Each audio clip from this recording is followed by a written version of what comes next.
স্বাগত ভোরের কাগজের আন্তর্জাতিক খবরের সাথে আছি আমি কামরুজ্জামান আরিফ। আপনারা দেখছেন ইরানের নতুন প্রেসিডেন্ট মাসুদ পেজেশকিয়ানকে নিয়ে একটি বিশেষ আয়োজন।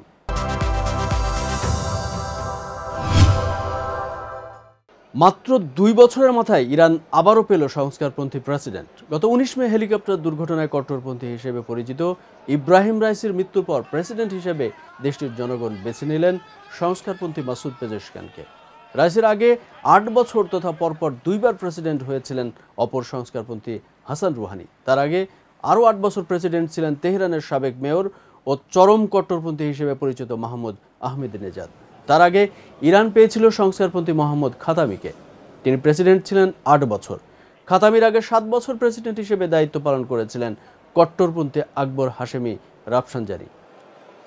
অর্থাৎ 1989 সাল থেকে মধ্যপ্রাচ্যের খনিজ সমৃদ্ধ ইরান একবার কট্টরপন্থী প্রেসিডেন্ট পেলে পরবর্তীতে পেয়েছে সংস্কারপন্থী প্রেসিডেন্ট, অথবা প্রতি সংস্কারপন্থীর পর দেশটি পেয়েছে একজন কট্টরপন্থী প্রেসিডেন্ট। গত 28 জুন কোনো প্রার্থী এককভাবে নির্বাচিত হতে না পারায় শুক্রবার দ্বিতীয় দফা নির্বাচন হয়। ইরানের রাষ্ট্রীয় সংবাদ মাধ্যম তেহরান টাইমস জানিয়েছে, সরকারি হিসেবে 1,60,40,000 ভোট পেয়ে মাসুদ পেজেশকিয়ান ইরানের প্রেসিডেন্ট নির্বাচিত হয়েছেন।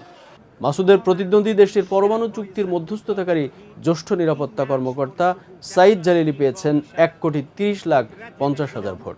দেশটির স্বরাষ্ট্র মন্ত্রণালয়ের সদর দপ্তর ভোটের এই তথ্য জানিয়েছে।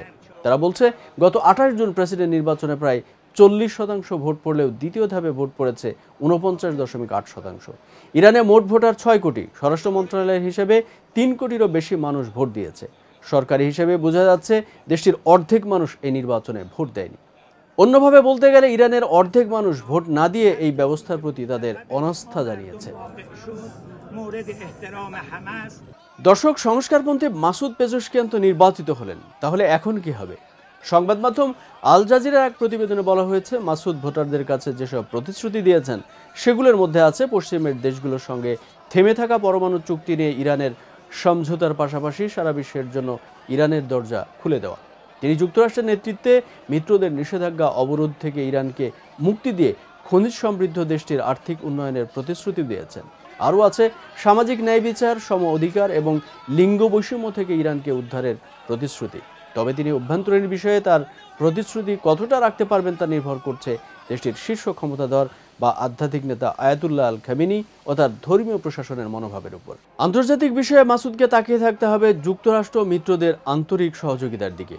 অনেক বিশ্লেষকের মতে বর্তমান পরিবর্তিত বিশ্বে পশ্চিমের দেশগুলো থেকে চরম চাপে থাকা ও আর্থিকভাবে নাজেহাল ইরানের শীর্ষ পর্যায়ের নেতারা হয়তো দেশবাসীকে একটু স্বস্তি দিতে একজন সংস্কারপন্থীর প্রেসিডেন্ট হওয়াকে মেনে নিচ্ছেন। তবে মাসুদ পেজেশকিয়ান তার আগের সংস্কারপন্থী প্রেসিডেন্টের মতো ইরানকে কতটা স্বস্তি দিতে পারবেন তা ভবিষ্যতে বলে দেবে।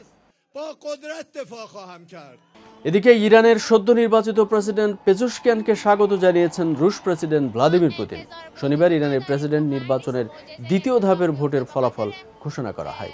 অতি রক্ষণশীল সাইদ জালিলির বিপক্ষে জয়ী হয়েছেন সংস্কারপন্থী পেজেশকিয়ান। দেশটির রাষ্ট্রীয় গণমাধ্যম এই তথ্য জানিয়েছে। এদিকে ইরানের নতুন প্রেসিডেন্টকে স্বাগত জানিয়ে দুদেশের মধ্যে সম্পর্ক আরও গভীর হওয়ার বিষয়ে আশাবাদ ব্যক্ত করেছেন পুতিন। শনিবার ক্রেমলিনের পক্ষ থেকে এই তথ্য নিশ্চিত করা হয়। পেজেশকিয়ানের প্রতি এক বার্তায় পুতিন বলেন, আমি আশা করি যে ইরানের প্রেসিডেন্ট হিসেবে আপনি দুদেশের মধ্যে গঠনমূলক দ্বিপাক্ষিক সম্পর্ক আরও বাড়ানোর জন্য কাজ করবেন। অন্যদিকে তার এই জয়ে অভিনন্দন জানিয়েছেন সৌদি আরবের যুবরাজ ও প্রধানমন্ত্রী মোহাম্মদ বিন সালমান। সেই সঙ্গে সৌদি যুবরাজ এও বলেছেন, পেজেশকিয়ান জয়ের পর তার দেশ ইরানের সঙ্গে সম্পর্ক আরও গভীর করতে আগ্রহী। মোহাম্মদ বিন সালমানকে উদ্ধৃত করে সৌদি প্রেস এজেন্সি বলেছে, আমি দুদেশের সরকার ও জনগণের মধ্যে সম্পর্ক উন্নয়ন ও গভীর করার বিষয়ে আমার আগ্রহের প্রতিশ্রুতি দিচ্ছি। সেই সঙ্গে আমরা আমাদের পারস্পরিক স্বার্থে কাজ করে যেতে চাই। প্রায় 7 বছর বন্ধ থাকার পর গত বছর আবারও কূটনৈতিক সম্পর্ক স্থাপনে সম্মত হয় সৌদি আরব ও ইরান।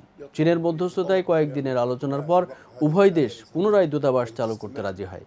মার্কিন সংবাদ মাধ্যম CNN বলছে, সম্পর্ক পুনরুদ্ধারের ঘোষণাটি আশ্চর্যজনক হলেও প্রত্যাশিত ছিল, কারণ দুটি দেশ প্রায় 2 বছর ধরে কূটনৈতিক সম্পর্ক পুনঃপ্রতিষ্ঠার চেষ্টা চালিয়ে আসছিল। সম্প্রতি সম্পর্ক জোরদার করার জন্য দুই দেশ নিয়মিত যোগাযোগও বাড়িয়েছে। توفير ممرات إنسانية لإغاثة المدنيين وتمكينهم. দর্শক, এই ছিল ইরানের নতুন প্রেসিডেন্ট নির্বাচন নিয়ে ভোরের কাগজের বিশেষ আয়োজন। যারা এতক্ষণ আমাদের সাথে ছিলেন তাদের অসংখ্য ধন্যবাদ। সারা বিশ্বের সব খবর সবার আগে জানতে সাথে থাকুন আমাদের ভোরের কাগজ ইউটিউব চ্যানেল ও ফেসবুক পেজে। ভালো থাকবেন সবাই। আল্লাহ হাফেজ।